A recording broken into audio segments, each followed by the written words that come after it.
অনেকেই জানতে চেয়েছিলে যে লাল শাকের টক কী করে বানায়, তো আজকে সেটাই দেখাবে। তো দেখতে থাকো লাল শাকের টক কী করে বানাচ্ছে। চিংড়ি মাছ নুন হলুদ দিয়া একটু ভেজে নিচ্ছি, হালকা করে চিংড়ি মাছটা ভেজে নেব।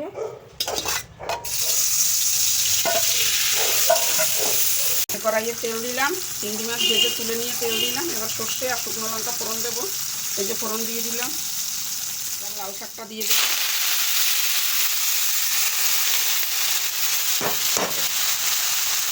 নুন হলুদ সব দিয়ে দেবো।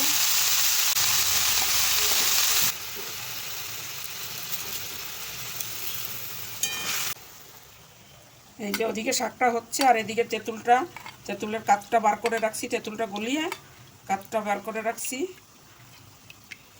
হয়ে আসার আগে আগে দেব। বন্ধুরা এবার চিংড়ি মাছটা দিয়ে দিচ্ছি। দেখো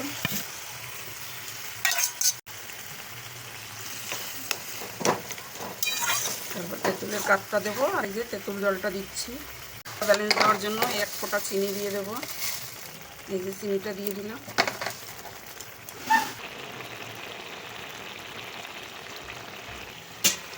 এই হয়ে গেছে লাল শাকের এই যে টক। দেখো কত সুন্দর কালার হয়েছে। এই যে এবার নামিয়ে দেবে।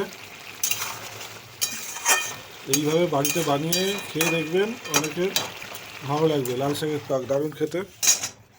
লাল এই যে শাকের টক রেডি হয়ে গেছে লাল শাকের টক। এইভাবে আপনারা বানিয়ে বাড়িতে খেয়ে দেখবেন, তারপরে আপনারা জানাবেন।